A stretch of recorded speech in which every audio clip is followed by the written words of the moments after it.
Hello students, कैसे हैं आप। देखिए, हम लोगों की कॉमर्स की क्लास स्टार्ट हो रही है आज से। तो कॉमर्स में क्या रहेगा, बिल्कुल वही प्रोसेस रहेगा जो हमारे साइंस वाले स्ट्रीम के बच्चों के साथ है। ठीक है, जो स्टेप हम लेकर के उनको क्लास दे रहे हैं, सेम वही स्टेप हमारे कॉमर्स वाले बच्चों के लिए भी होगा। ठीक है, बिल्कुल वही सेम स्टेप, और आपको प्रॉपरली फॉलो करना होगा। ठीक है, और आराम से आप अच्छे मार्क्स अचीव कर पाएंगे।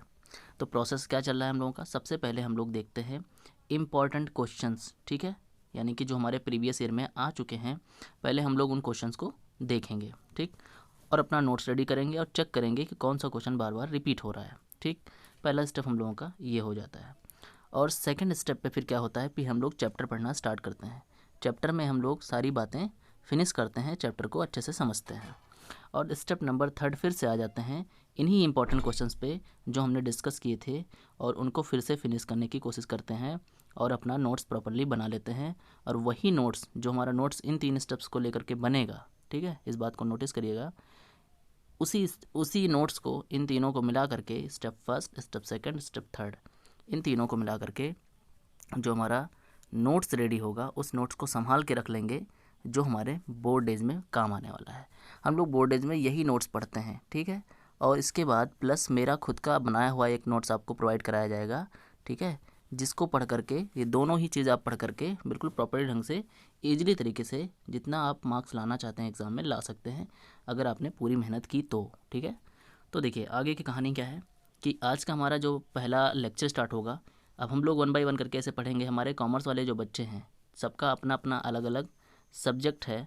तो अभी क्या है कि बेसिकली हमारी जो क्लास चलने वाली है वो ऐसे चलेगी कि जिन बच्चों के बिजनेस स्टडीज़ बुक हों, ठीक है, वैसे हम स्टार्ट करने वाले हैं इसी बुक से, जो कि बिजनेस स्टडीज़ है। पहली ये बुक हो गई हमारी, और दूसरी जो है इकोनॉमिक्स हो गई।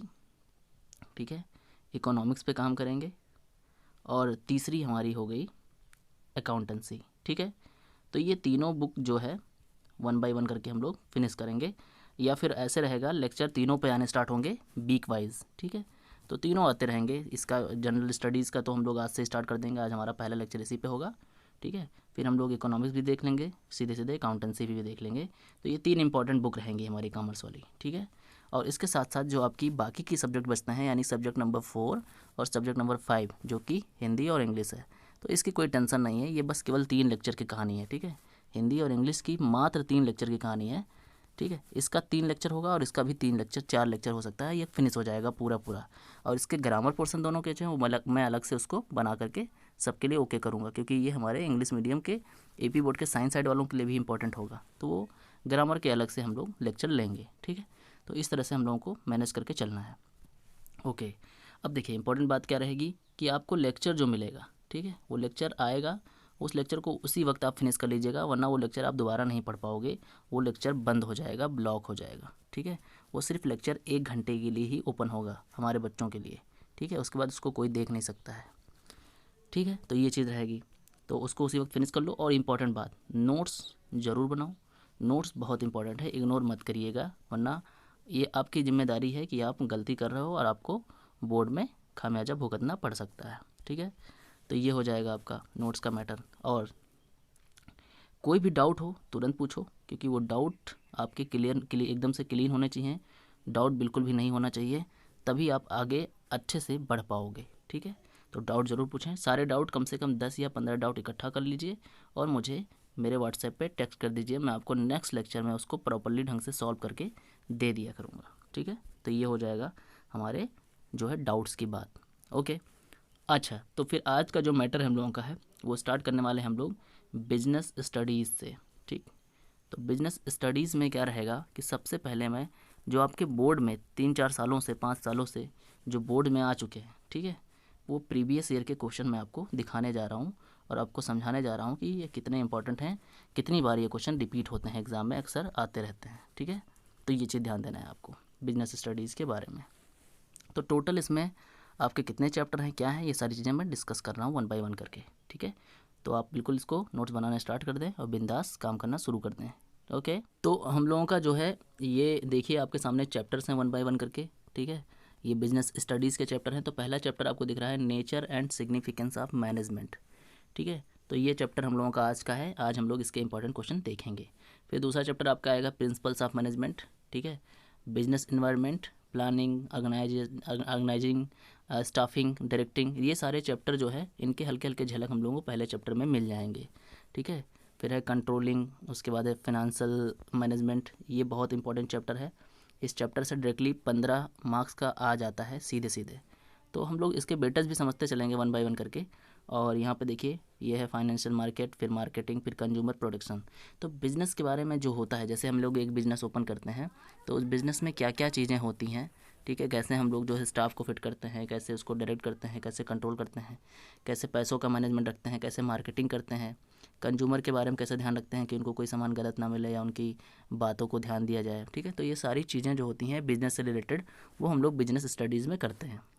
तो जो ये चैप्टर आपको दिख रहा है, टोटल 12 चैप्टर आपके इस बुक में होंगे। तो ये देखा जाए के हिसाब से तो सब चैप्टर के 3-3 लेक्चर हो सकते हैं, तो 3 या 4 भी हो सकते हैं। तो मैं एवरेज में 4 मान लेता हूँ। तो 48 लेक्चर आएंगे और 48 लेक्चर में ये आपका पूरा मैटर कवर हो जाएगा।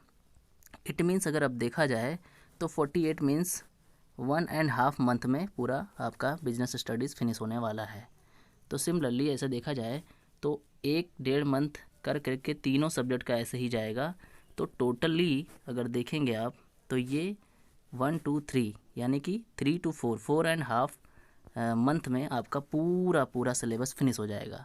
और हिंदी इंग्लिश की कोई प्रॉब्लम नहीं है। हिंदी इंग्लिश हम लोग वैसे भी 10 दिन के अंदर पूरी तरह से फिनिश कर पाएंगे, उसकी कोई दिक्कत है ही नहीं, ठीक है। तो हम लोगों को मैनेज करके चलना है और जितनी जल्दी हो सके हम लोगों को अपना सिलेबस फिनिश करना हो। हाँ, तो आइए हम लोग देखते हैं पहला चैप्टर जो आपका nature and significant of management है, उसके इंपॉर्टेंट क्वेश्चन जो आपके बोर्ड में आ चुके हैं। देखिए बोर्ड में जो क्वेश्चन आ चुके हैं उनको सिर्फ मैं दिखा रहा हूँ यहाँ पे आपको सिर्फ देखना है, मतलब आप जानें कि कौन से। देखो एक क्या होता है, ये जो तरीका है पढ़ने का मैं पहले भी बता चुका हूँ अपने बच्चों को, पर जो कॉमर्स वाले बच्चे हैं वो जान लें। ये तरीका जो है कि पहले हम लोग इंपॉर्टेंट क्वेश्चन देखते हैं, भले हमने पढ़ा बिल्कुल भी ना हो, ठीक है। इंपॉर्टेंट क्वेश्चन देखते हैं तो हमारे माइंड में एक चीज़ जनरेट होती है कि यार ये तो इंपॉर्टेंट क्वेश्चन है। तो जब आप चैप्टर पढ़ोगे तो चैप्टर में जब उसका नाम भी आ जाएगा, जैसे यहाँ पे आपको लिखा हुआ है what is the meant by management of work, जैसे ये आपको दिख रहा है। तो यहाँ पे दिखा कि ये 2014 में आया हुआ क्वेश्चन है, ठीक है। तो ये मैनेजमेंट ऑफ वर्क जब आपको पढ़ना होगा तो आप बहुत सीरियसली पढ़ोगे, क्योंकि आप जानते हो कि ये बोर्ड का क्वेश्चन बन चुका है। इसीलिए हम पहले इंपॉर्टेंट क्वेश्चन कवर कर रहे हैं, ठीक है। जब पहले इंपॉर्टेंट क्वेश्चन कवर हो जाएगा उसके बाद फिर हम लोग चैप्टर पढ़ेंगे, तो हमको बहुत मज़ा आने वाला है चैप्टर पढ़ने में, ठीक है। तो ये सिर्फ क्वेश्चन मैं दिखा रहा हूँ आपको, ठीक है, बस आप देख करके समझ लो कि ये इंपॉर्टेंट है, ओके। और ज़्यादा इसमें ये नहीं देखना है कि हमें नोट करना है, याद करना है, रट्टा मारना है, ऐसा कुछ नहीं है। बस ये इंपॉर्टेंट क्वेश्चन है, उनके नोट्स रेडी रख करके रखने हैं, आपको माइंड में रखना है कि ये इंपॉर्टेंट क्वेश्चन है, क्वेश्चन एक भी नहीं छोड़ना है, क्योंकि आपके एग्ज़ाम में सीधे ये क्वेश्चन आ सकते हैं, ओके। तो देखिए पहला क्वेश्चन यहाँ पे जैसे मैं हल्का हल्का डिस्कस भी कर दूंगा। What is the mean of, क्या मतलब है management of work, management of work का क्या मतलब होता है। तो energy organisation exist to achieve the certain goal. देखो जितने भी ऑर्गेनाइजेशन होते हैं, ठीक है, सॉरी एवरी लिखा हुआ है यहाँ पे, तो सारे ऑर्गेनाइजेशन जो होते हैं वो क्या करते हैं, एक गोल पाना चाहते हैं, ठीक है। तो मैनेजमेंट क्या होता है, हर चीज़ का सेटअप होता है, सेट्स और प्लान होता है, ठीक है। तो ये क्या होता है, जो परफॉर्म किया जाता है और उसके बाद so that the goals can be achieved and this is the consider as a management. तो जब मैनेजमेंट के थ्रू कोई भी चीज़ अचीव किया जाता है तो वही होता है management of work. What is the mean of management of people. अब देखिए मैनेजमेंट ऑफ पीपल का क्या मतलब है। तो management of people is an art of getting things done through others. अब मैनेजर डील्स करता है सारे लोगों से, है ना। तो यहाँ पे क्या होता है, सबके लोगों के नीड्स बिहेवियर पे फोकस किया जाता है। And he directs and motivates them, उनको काम करने के लिए डायरेक्शन देता है कौन, जो मैनेजर होता है, ठीक है, और उनको मोटिवेट करता है। तो ये देखिए दो टाइप के ऐसे हो गए, हल्का फुल्का इनको समझते चलें। और देखिए इंपॉर्टेंट बात ये है ना कि अगर आप इसको अपने रियल लाइफ से रिलेट करोगे, जो ज़िंदगी में आप देखते हो अक्सर, है ना, बिज़नेस आप हर जगह देखते हो, शायद आप कहीं ना कहीं बिज़नेस कर भी रहे हो, है ना, या आपके घर में आपके जो है पेरेंट्स जो है बिज़नेस कर रहे हो। तो उस हिसाब से आप देखिए, उस पॉइंट ऑफ व्यू से देखेंगे तो आपको ये बिज़नेस स्टडीज़ एकदम मज़ेदार, एकदम हलवा चैप्टर जो है बुक लगेगी, ये सब्जेक्ट बिल्कुल ईजी हो जाएगी आपके लिए। चलो आगे देखते हैं नेक्स्ट क्वेश्चन। फिर यहाँ देखिए क्वेश्चन, ये सब क्वेश्चन जो है रिपीटेड हैं, आपके बोर्ड में आ चुके हैं। जैसे यहाँ पे दिल्ली लिखा हुआ है तो ये सेंटर में आ चुका है, बट ये आपके भी एग्ज़ाम में आ सकता है ना, सीधे ये बोर्ड के हैं क्वेश्चंस, ठीक है। तो ये सब चीज़ें आपको ध्यान से देखनी होंगी। तो what is the meant by management, management का क्या मतलब है?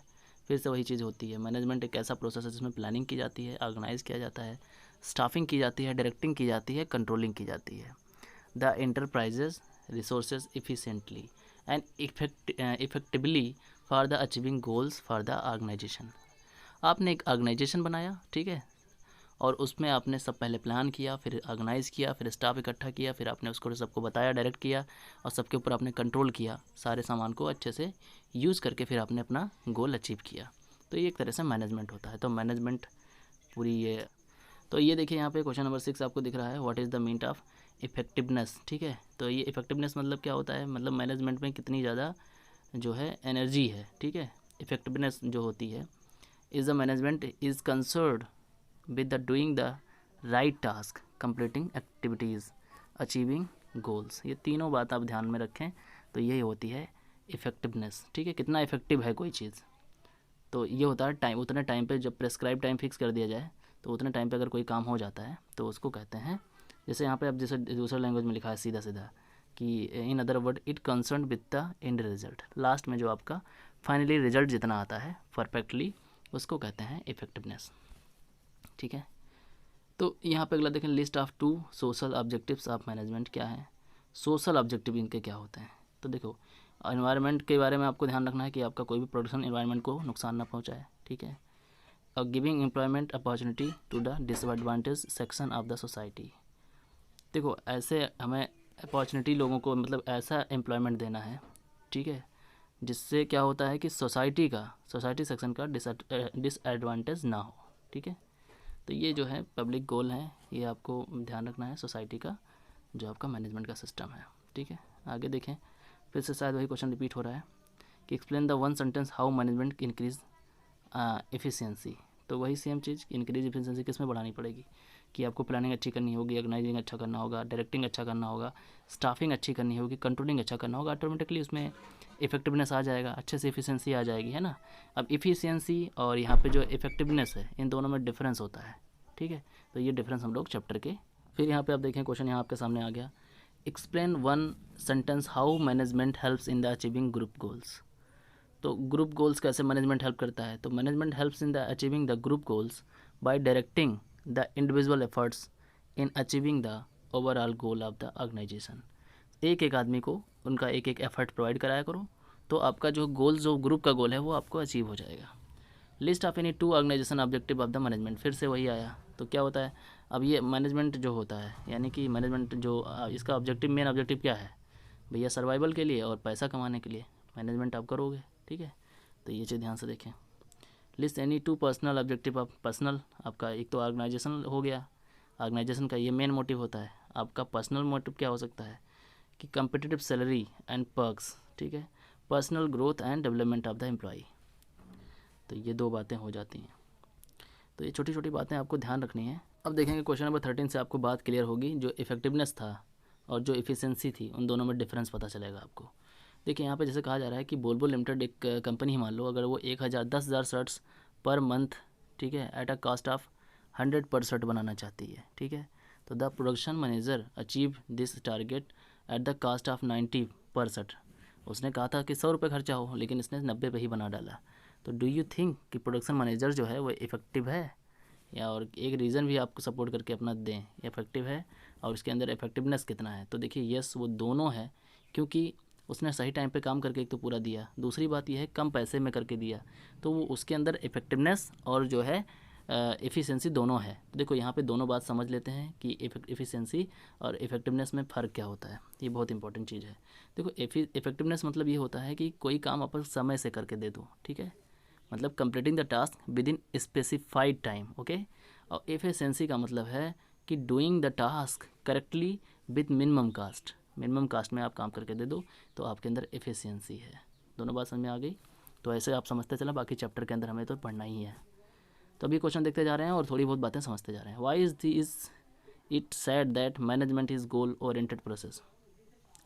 मैनेजमेंट गोल ओरिएंटेड क्यों होता है भाई, गोल की तरफ तो आगे बढ़ोगे, मैनेजमेंट करोगे तभी तो गोल की तरफ आगे बढ़ोगे। तो ये गोल को अचीव करने के लिए होता है, इसीलिए ये तरह से क्या होता है, मैनेजमेंट जो होता है वो गोल ओरिएंटेड प्रोसेस फिर अगला क्वेश्चन है यहाँ पे मैनेजमेंट, यहाँ पे स्पेलिंग मिस्टेक हो गई है, यहाँ पे ए कर लो आप। तो management helps in the development of society, how, कैसे हेल्प करता है सोसाइटी की। तो मैनेजमेंट जो है development of society, producing the quality goods, बढ़िया जो है सामान आप जो है करोगे, और competitive price, providing employment and adopting new technology. तो यहाँ पे देखिए कितना लोगों के सोसाइटी के लिए भला हो रहा है। पहले वो तो सामान बढ़िया से मिल रहे हैं, दूसरी बात एम्प्लॉयमेंट लोगों को मिल रहा है, सोसाइटी का ही तो हेल्प ही तो है। तो ये सब चीज़ें होती हैं, आपको ध्यान रखना है मैनेजमेंट से क्या फ़ायदा है। अगला क्वेश्चन आप देखें, यहाँ से आपको दिख रहा है why it said that management is all pervasive. Management is a pervasive because the activities involve in the management as enterprises are common to enterprises, whether it is profit making or non profit making, social or political। तो ये यहाँ पे छोटे छोटे question हैं, इनको आप पढ़ें और देख लें। ये सारे क्वेश्चन आपके बोर्ड में रिपीट हो चुके हैं, ठीक है। तो थोड़ा सा ध्यान से इनको देखना है, समझना है और रेडी करके रखना है। सारे क्वेश्चन तो मैं डिस्कस नहीं कर सकता, बाकी चैप्टर के अंदर मैं इनको डिस्कस करने वाला हूँ। अभी तो आप इनको देख लें कि आपके बोर्ड में अक्सर आते हैं और आएंगे इस बार भी डायरेक्टली यही सेम क्वेश्चन। तो क्यों ना हम क्वेश्चन जो आने वाले हैं उनको पहले फोकस करके अच्छे से समझ लें, है ना। उनको इग्नोर ना करें तो ज़्यादा ही बेटर होगा। फिर यार name the process of working. देखिए सारे क्वेश्चन है वही एफिशिएंसी, इफेक्टिवनेस। अब ये मतलब ये है कि ओवरऑल आपको समझना। देखिए जैसे यहाँ पे क्वेश्चन दिखा है मैनेजमेंट इज़ इनटेंजिबल फोर्स। अब ये इंपॉर्टेंट क्वेश्चन है, एग्जाम में अक्सर आता है। It does not have physical existence, ठीक है। मतलब कहने से इनटेंजिबल मतलब कि जो हम टच नहीं कर सकते, ठीक है, जिसको हम केवल फील कर सकें। तो मैनेजमेंट हम फील करके तो कर सकते हैं, कोई ऐसा आदमी तो है नहीं कि धक्का मार के कहें भैया चलो फटाक से काम करो, ये खुद से तो ऑर्गेनाइज करोगे। तो एक तरह से ये जो होता है वो इनटेंजिबल फोर्स होता है, ठीक है। तो आगे बढ़ते हैं। ये देखिए यहाँ पे आ गया आपका 4-5 मार्क्स वाले क्वेश्चन। अब यहाँ पे ये पूरा आप पढ़ोगे, केस स्टडी टाइप का है, ठीक है। अच्छे से पढ़ के समझोगे और उसके बाद कर पाओगे। जैसे mega limited was manufacturing water heater बनाने वाली कोई कंपनी है। In first year of its operation the revenue earn by the company was just sufficient to meet its cost, है ना। टू इंक्रीज़ द रेवेन्यू, बढ़ाने के लिए पहले साल में उसने केवल उतना पैसा पाया जितना लगाया था। अगर बढ़ाने के लिए कंपनी एनालाइज करती है the reason of less revenues. After analyse the company decide क्या करती है to reduce the labour cost कम करती है by shifting the manufacturing unit of backward areas where labour was available at very low rate, okay. To start manufacturing solar water and reduce the production of electric water heater. This will not only help in covering the risk but also help in meeting of other objective too. Identify the explain the objective of management and discussed above and state any two values which companies wanted to communicate to society। अब ये पूरी बात आप पढ़ेंगे तो आपको बात समझ आ जाएगी कंपनी के बारे में कि अब क्या हो रहा है, कैसे वो मैनेज करेगी, कैसे वो अपना इनकम आगे बढ़ाएगी, ठीक है। तो देखिए यहाँ पे क्या हो रहा है कि वो अपना गोल अचीव करने के लिए क्या करती है कि पहला नंबर ये है कि achievement of organization objective in part 1 social objective, part 2 of the question. देखो यहाँ पे समझ पाओगे कि ऑर्गेनाइजेशन ऑब्जेक्टिव्स होता क्या है। वैसे सर्वाइवल, प्रॉफिट, है ना। तो ऑर्गेनाइज का या ग्रोथ, ये सारी चीज़ें होती हैं। अभी हमने पीछे पढ़ा भी था, छोटा क्वेश्चन था।